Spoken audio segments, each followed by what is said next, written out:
Muy buenos días, tardes o noches. Me presento. Soy el abogado José Joel Jacome Mora, actualmente estudiante de la Escuela de Mediación Pacto de Paz de Santo Domingo.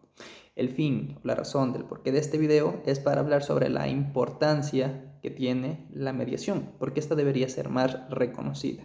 ¿Quién es el mediador? ¿Cómo debe ser o cómo debe comportarse un mediador? Y por último, ¿por qué es importante llevar a cabo la mediación? ¿Cuál es la importancia que esta tiene? Si ya existe como tal el juicio, que puede ser o iniciada por una demanda o una denuncia. Muy bien, comencemos. De primera manera, es importante reconocer que en nuestro país tenemos un sistema judicial, el cual prácticamente nosotros a lo largo de nuestra vida, ya sea queriendo o sin querer, vamos a llegar o vamos a tornar que nuestra vida en algún punto tenga o se suscita algún problema jurídico, algún problema que sea necesario llevarlo al ámbito judicial para poder encontrar una solución. Listo. Nosotros reconocemos que dentro de nuestro país los procedimientos, a pesar de que dentro de sus principios habla sobre la celeridad, no siempre se tiende a dar. Generalmente estos procesos llegan a complicarse, llegan a ser más largos, llegan a ser engorrosos y problemáticos para llegar a obtener una solución. Y para que esta solución quizás sea positiva o negativa.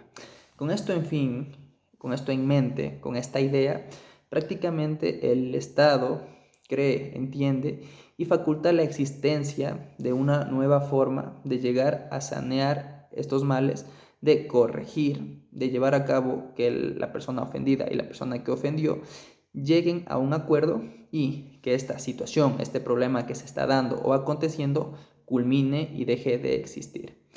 ¿Cómo o por qué medio? Por el medio de la mediación. ¿Listo? La mediación prácticamente no es nada más ni nada menos que una forma, un mecanismo o un medio, o en este caso un método alternativo. ¿Para qué? Para resolver un conflicto, es decir, para encontrar una solución a una problemática que se está aconteciendo. ¿Ya? Esto también entra dentro del área legal, es decir, que tiene la misma validez que un juicio en el cual llegue a tener una sentencia, tiene la misma validez. ¿Ya?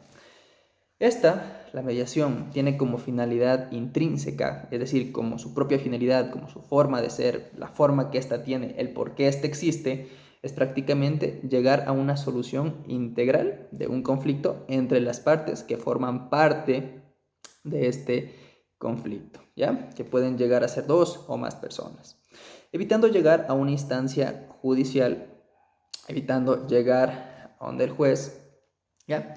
¿Por qué?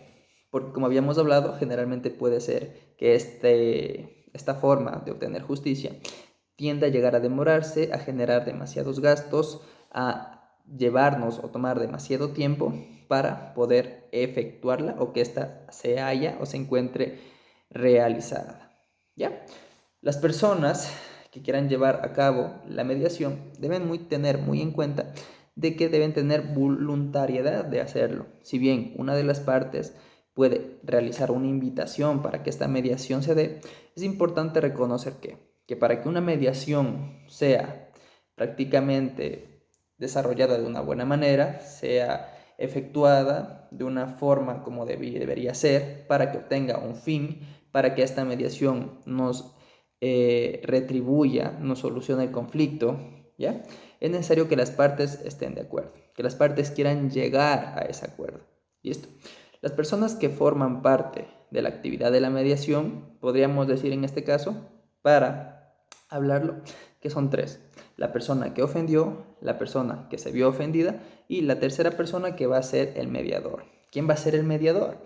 El mediador va a ser aquella persona encargada y que de forma neutral va a tratar de guiar, va a tratar de controlar la situación, va a tratar de enseñar o de ampliar o indicar posturas que quizás las partes no habían visto.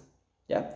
Con esto no tratamos de decir que el mediador va a decir esto se hace así, porque yo digo, y está solucionado, ¿no? Sino que más bien el mediador va a escuchar a ambas partes, Va a escuchar a la parte que ofendió, a la parte ofendida, va a tratar de interpretar, va a denotar ciertos puntos específicos. Hablemos, por ejemplo, de una deuda, de que el ofendido prácticamente era un vendedor por el cual no se le pagó las cosas que él estaba vendiendo, con la promesa de que la otra semana, porque que le fíe, porque no tiene en ese momento, hasta acumular una cantidad que ya considera él importante. Por otra parte, tenemos a la persona que ofendió, la persona que prácticamente llevaba a cabo esas compras mediante el acto de que le fíe, de que le preste, que luego le paga. ¿Listo? Y nunca se dio dicho pago. Y el mediador va a entender, va a decir, a ver, cuénteme su parte, señorita A, cuénteme su parte, señorita B. Ah, entiendo. Entonces vamos a entender, a interpretar, a ponernos en la situación de ambas personas, tratando de ¿qué? De que estas personas lleguen a un acuerdo. Por ello, es importante que el mediador cumpla ciertas características. El mediador tiene que ser una persona que llegue a formar confianza, que llegue a ser empático, que llegue a tener conocimiento sobre lo que está tratando. Es decir, no nos basta con tener una cara bonita y llevarnos bien, sino que sabemos o tenemos que reconocer el derecho para que para facultar que esta mediación vaya acorde de lo que verdaderamente es la justicia, tratando de obtener una verdad que faculte que el conflicto pueda solucionarse y que no exista o no se dé más problemáticas. ¿Listo? Muy bien. ¿En qué casos nosotros podemos llevar a cabo la mediación? Tenemos que tener en cuenta que en la mediación pueden desarrollarse todas aquellas cosas que nosotros consideremos como transigibles. ¿Y qué es esto transigible? Lo transigible prácticamente de forma sencilla podríamos decir que es aquello que nosotros podemos darle un valor económico o un valor monetario. ¿Qué casos podemos resolver en la mediación entonces? Generalmente casos de familia, fijación, aumento o disminución de pensiones, alimentos de mujer embarazada, ¿ya? En lo civil, cobros de dinero, como habíamos puesto el ejemplo, demarcación de linderos, indemnización por daños y perjuicios, incumplimientos de contratos. En inquilinato, cuando alquilamos nuestra casa, prácticamente el pago de cánones de arrendamiento, desocupación del bien inmueble, devolución de garantía o incumplimientos de contrato. También en el área laboral tenemos que los pagos, las liquidaciones, las jubilaciones, los pagos de sueldos atrasados. Listo. También dentro de lo penal podemos llevar a cabo la mediación siempre y cuando sea en una parte o en una zona transigible, que podamos darle un valor.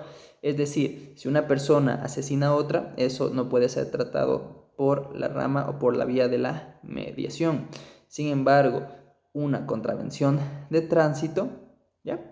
Sí podemos tratarla siempre y cuando exista, o más bien no exista, ciertos grados que van a hacer que deje de poder ser mediable y pase a ser solamente enjuiciable. Muy bien. Entonces, ¿cuál es la misión de la mediación? Prácticamente es dirigir, evaluar la gestión a través de políticas y lineamientos regulados por la normativa legal, coadyuvando a la descongestión de carga procesal del sistema de justicia,